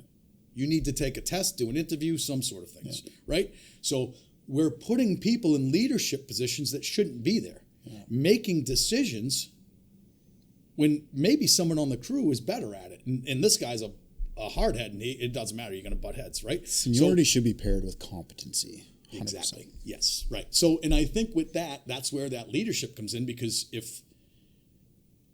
say I'm not, if I wasn't ready for that job and I was the next man up and I've been on it, you should come out and say, I'm not ready. Or you should never put in for the job. Right? That's where good leadership comes in. Sure. Those are things that you see behind it, because not only are you protecting yourself, you're protecting everyone else, because you're comfortable in what your own skill set is, and you're not, hey, I'm not ready. Now, I could go up and jump up for another $3 an hour raise and make decisions and blah, blah, blah. But what happens when I've got to make a decision at 2 o'clock in the morning, there's nobody around, dispatch is waiting for me to make a decision, you don't know what to do. Right? So I don't think that, like I said, I don't think you can learn to be a leader. I think that leaders are born and they're polished. Because there are born followers. Yep. Right? There are some people that, hey, how many journeyman linemen do you have love sitting in the passenger seat? Yeah. They don't have to write paperwork up. 100%. They don't have to make a decision. Best job in the world, journeyman lineman. Put me in the bucket. Right. Point me in the direction. Now, I'll go do it. Is that leadership qualities? Right. None. And to me, in my brain, that guy, I don't even want him. Yeah. He's absolutely useless to me. Yeah. Because that's all you're bringing to the table. Yeah. Right? Yeah. Like anyone can do the fun work. Anyone can do. Yeah. So yeah, I like I said, that's a very tough one. I'm very. That one's a good one for me, because a sense of the Marine Corps has done a lot. Like I've seen right, leaders that are not. I've seen leaders fired. Yeah. So all of these things, I have a different perspective on that, but you need to. So if you had to point out the top two qualities, then, like, what are you looking for in the leaders below you? What are you looking for as, like, these are the top two things you need? Yeah. Lead by example, first of all. So if there's something that you don't know, okay, I'm not very good at VLF testing. Well, don't go and hide every time VLF testing comes up. Get out there and learn it, right? Do those things. What did you say? You said two of them?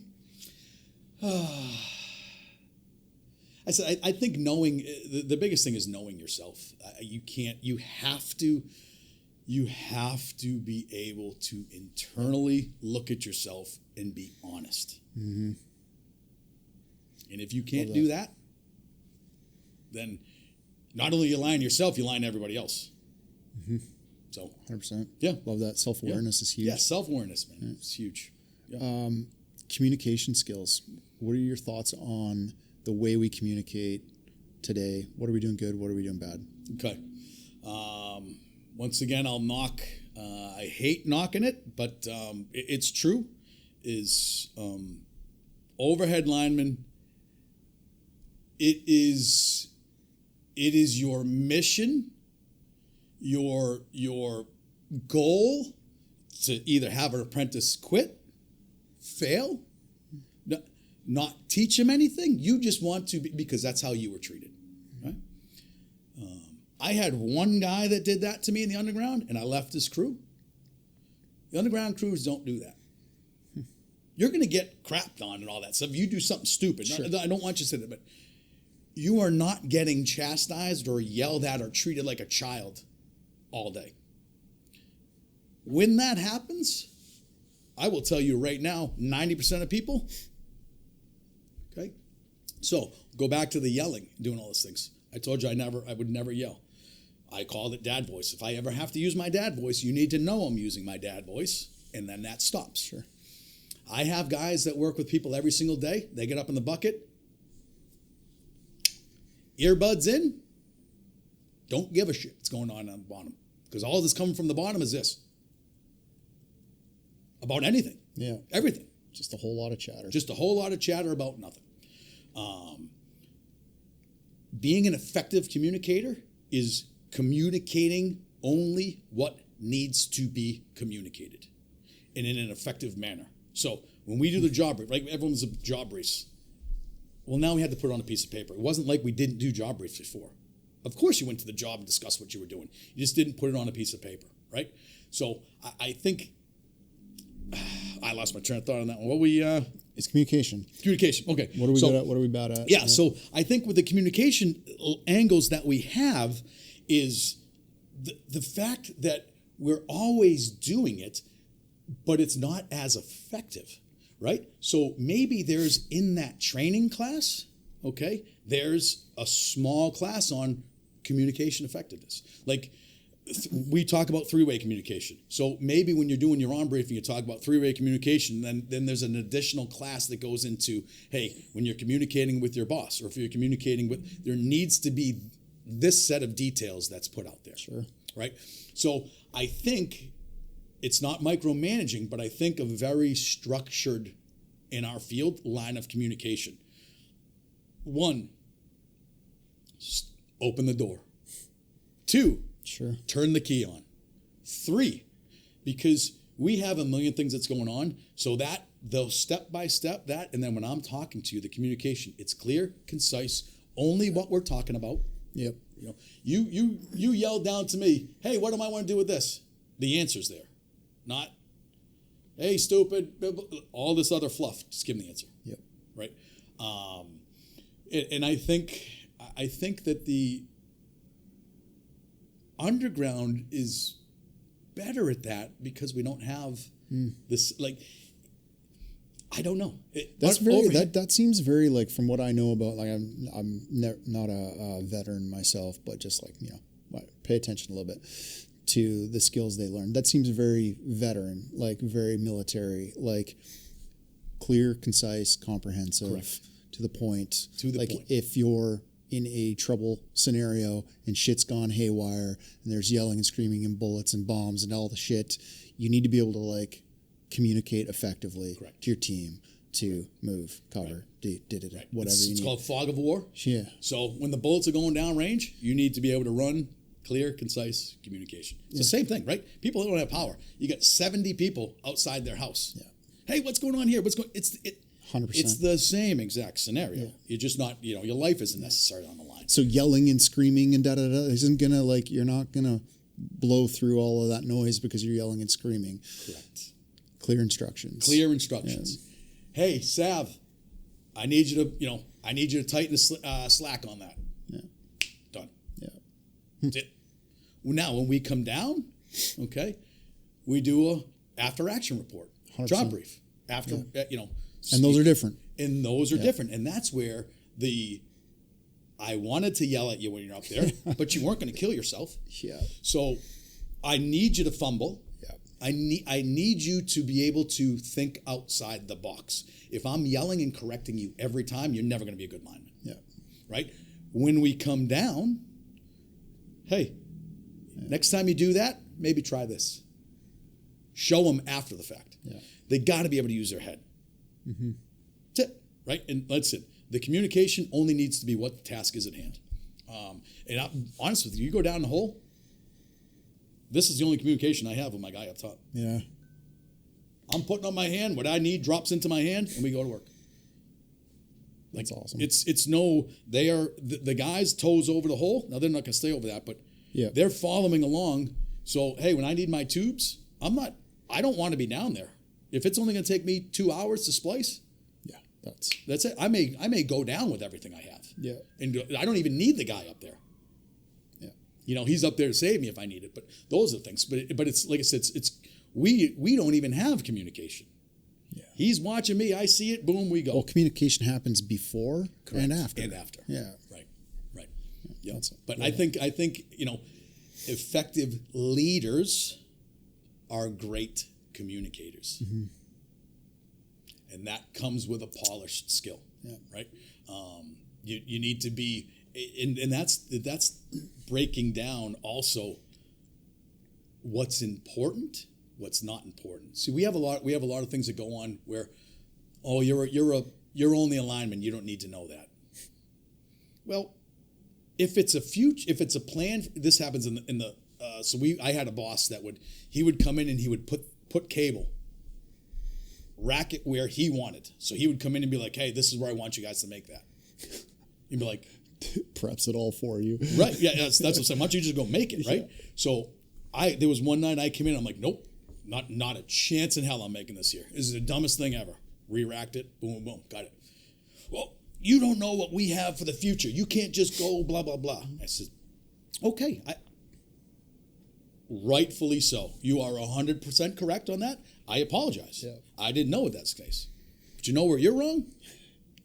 Why is that dark news? Yeah. Why am I just learning about this now? Well, yeah. When you go in there and you just say, hey, listen, we need to splice this one up here. I know it's going to be a bad situation, but that duct in that space is for high tension 8. Yeah. Right? Yeah. You don't need it all the time, but sometimes, and that's where I think the lines are. You get supervisors that are like, you're a lineman, you don't need that. Plus, you don't I hate this because you also don't know somebody's experience. You don't know their intelligence level. Like, you don't know there's a lot of non-known factors in that. Correct. So you don't know who you're speaking to. Correct. So why not bring them in? Maybe they can add something from their experience, from their intelligence level, from their whatever it is that's going to be of value. Correct. Yeah. Fuck. Right. Yeah. Right. Top secret power line. It's right, and it's also the guys like lying too. Like I just had a guy. He's a vice president for a company, and I was like, just met him for the first time. How you doing? And I said, because he was around workers. I'm like, are you the GF? Are you the super? Okay.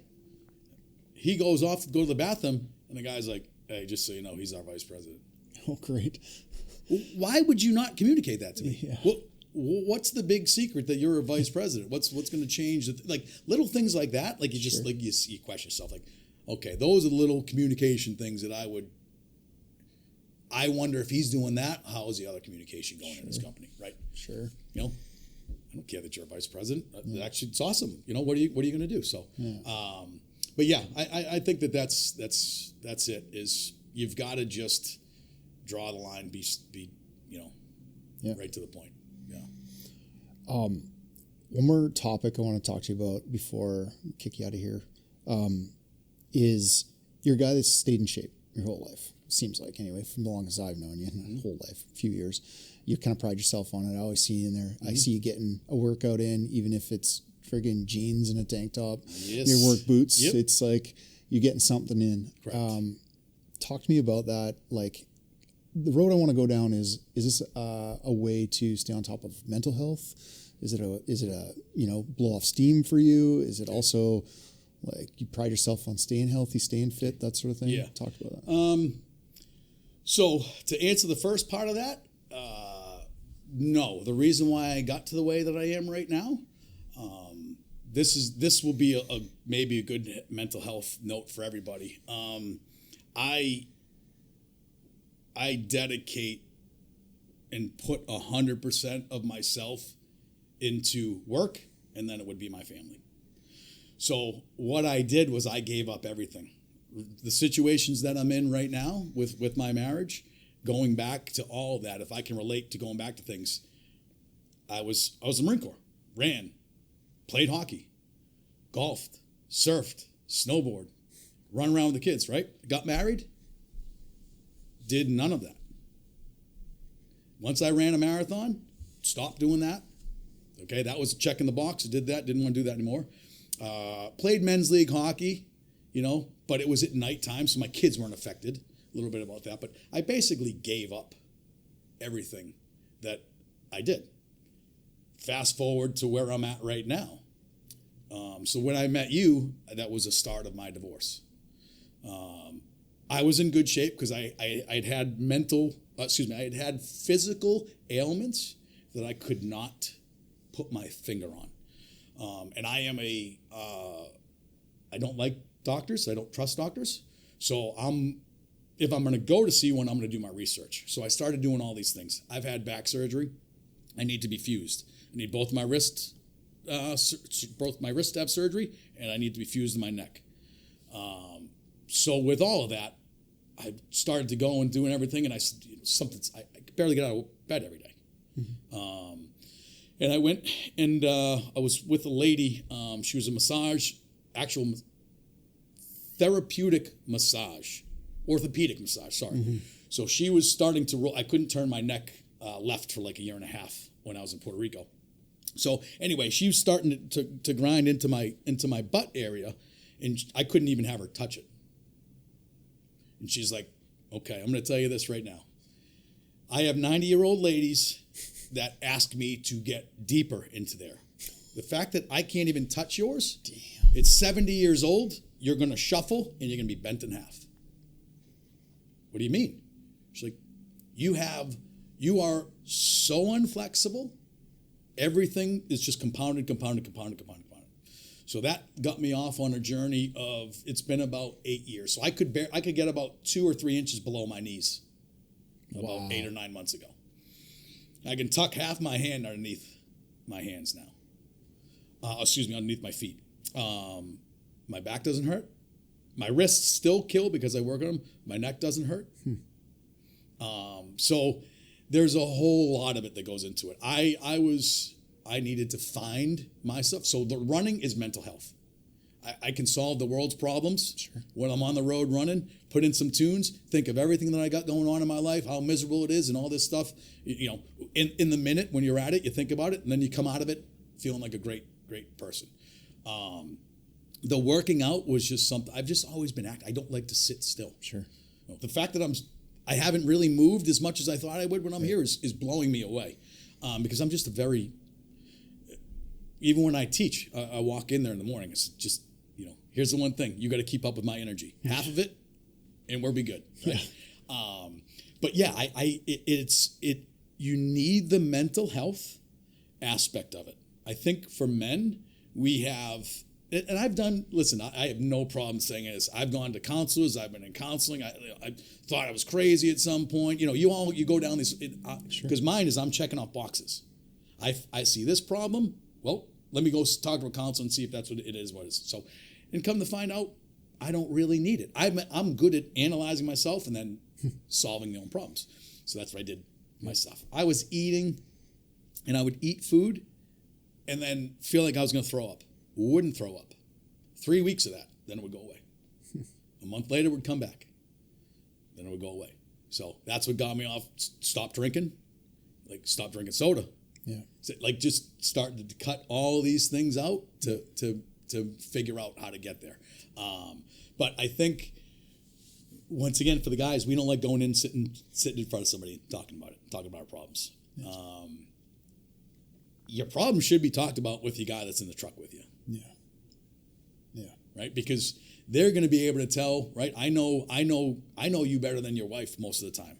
I know your eating schedule, your sleeping schedule, where you went on the weekend, what you did on the weekend. Your wife doesn't even know all that. I do. Yeah. Right? So that is the mental health there. When you go, and I can honestly say, and I don't want to put too much out there, but how I feel like I've been an effective leader and know that from communications and things like that. I had two people that had deaths, overdoses, and I was the first one they called. No shit. So that speaks volumes to me. That's the one thing. So it's that communication line back and forth, the mental health, because when I come in, I'm going to shit on you, but I'm not going to shit on you until 9. Mm-hmm. because I need to see what your mental state is. I need to see if you got a call, someone got cancer, someone died, right? Yep. Before we do all that. Yep. So we're going to gauge all that. But when it comes down to it, I've got nothing but your best interest. I will die before anything happens to you. That's my mentality as a leader. You go home, I'm paying you for 6 hours. I'm staying here until the 6 hours is up. That's how I am as a leader. Yeah. And that's how I am as a communicator and doing all that stuff. So then people have that. By example. Yeah, lead by example, right? You go home, you take care of what you need to take care of. I got you covered. If I call you, I need you to come back, right? But those things, I think you just got to be, that's what makes you be effective as a mental health rep on your crew. Sure. Hey, go talk to Savage. And by the way, I've also had we don't want to get into the details, but there's not a lot of things that have gone on that I haven't done in my life. So if someone brings up a situation that they're in, either I've done it or I know somebody that has done it or gone through it. So I have the ability to give solid experiential advice, experienced background of, hey, this, one of my good friends just was going through a divorce. I told him step by step exactly what his ex was going to say and do. And he came to me a month later and he said, dude, how did you know that? That's invaluable. because it happened to me. Yeah. Right? Yeah. Right? So I think that's what I'm put on this earth, I think, because I should have been dead a long time ago in my brain. To teach. Yeah, it's to teach. Is to make sure that everybody knows that you're going to be okay. I've been through it. I made it through. Look at me, unscathed. On the running side of thing, I just pick on running for a second. I always said that I wasn't a runner and I'll never run and because I'm built like a brick shithouse. But same thing when I was going through issues, I started running and I just started slow. I was like, okay, Ryan, let's just give this a try.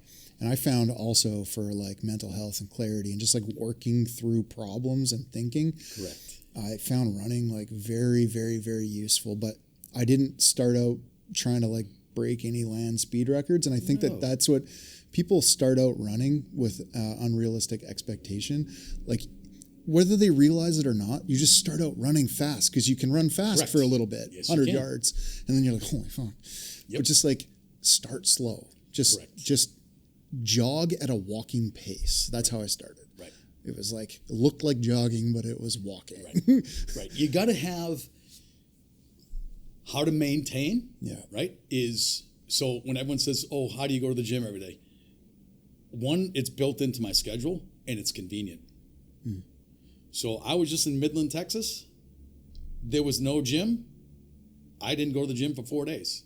Now I stretched and did squats and stuff in my room, but there's no gym or anything like that, right? So, yeah.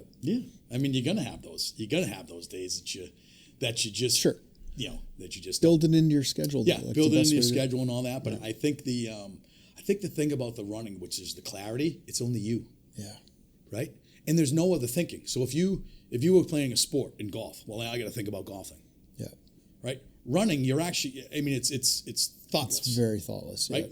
Yeah. And then, like I said, you don't want to go out and gang. You can't run a marathon in a day. Yeah.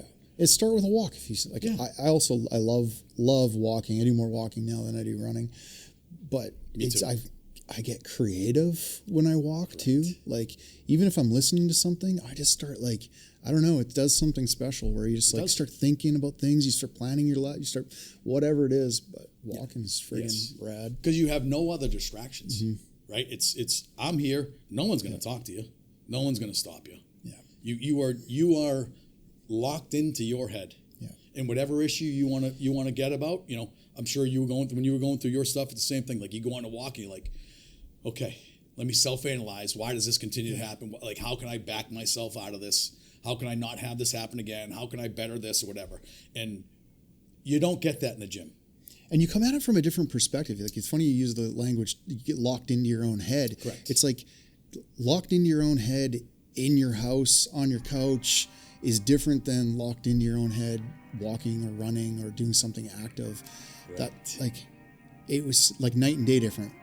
walking, running, you're positive. You're thinking positive. Yes. Even if you're working through negative thoughts, like you're thinking about how to make it better. Yeah. Yes. Versus at home dwelling, thinking negative, feeling shitty, probably eating shitty food. Like it's so different.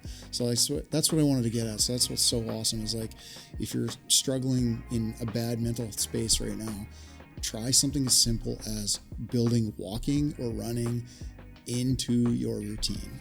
Yes. Do it daily and see if your life changes. See if it changes. Yeah, something for the positive. I agree with you on that. I actually just talked to a kid in Midland yesterday, and he was bringing up, he's gone through a bad breakup. He's like, man, for like a month and a half, 2 months, I just sat in my house. Yeah. And I feel like shit. How like, and I get it. Like 5 years to process it. When my whole thing went, fortunate thing for me, I was in Puerto Rico. I didn't have a chance to dwell on it, but I had a lot of time to think about it during the day. Yeah. You know, but at least I was outside. And then when I was out, it's because you are 100% correct. You sit on that couch, man. Yeah. It's like it sucks you in. Yeah. You know. And then the ability to get yourself out of that chair just seems so great. You're like, I'm just going to stay here. This is like, don't think about it. Don't even think about standing up. Just stand up. Just stand up. Just stand up. Go put your shoes on. Go outside. Have you seen God, I don't know what her name is. Oh, my brain. So it's a total reset. So if you have a negative thought in your head, like, I don't want to get up. Like, I don't want to get up and go to the gym. I don't want to get up and go to work, whatever. 1, 2, 3, 4, 5, go. Yeah, and do it. Yeah. And then if you don't get up, 1, 2, do it again. And it builds something in your head to be able to get up. Because I don't do that in a sense, but I even this morning, I'm like, looked over, I was like, oh man. All right, I've got an hour and a half before I really need to be on the road. And I'm laying there and I'm like, just got out of bed. Yep. You got to iron a shirt. Yep. You get shot, just get out of bed. Yeah. You know. I say that to myself all the time too. Yes. Just get up. Yeah. Just get up and go do it. Yeah. Yep. So I agree with you on that. I love it, Mark. Yeah. Well, thank you for your time today. Thanks for making the trip in here. I love this conversation. I think there's a lot of value in this one for sure. So I appreciate you having me. Thank you to everybody out there. And hopefully, this will get some traction with the university. That'd be great. So thank you. Bye, everybody. Bye-bye. I hope you guys got some value out of that episode. I hope you enjoyed it. I just want to draw your awareness to a couple of other things. So we make these podcasts, yes, but it's not the only thing that we put out as far as content. Our social medias are full of valuable cuts from the podcast itself, as well as just a bunch of other educational stuff and entertainment. So go follow us at Powerline Podcast on all social media platforms. And then also YouTube. I don't think that a lot of you are aware of this, but we don't just load these podcasts onto YouTube. We also make vlogs, which are super educational, entertaining, great place to direct people to learn about the industry, learn about the trade, or just learn about what's going on within either Quanta or the Powerline industry in general. So hit up our YouTube channel. Again, it's at Powerline Podcast. You can catch those vlogs on there. We also load a bunch of other extra content in video form. We try to up the quality every time we do this. We try to up that quality. So hit up the YouTube channel and make sure you're subbed to all those platforms. Appreciate you guys. Hope to see you again soon. We'll see you again soon. Peace.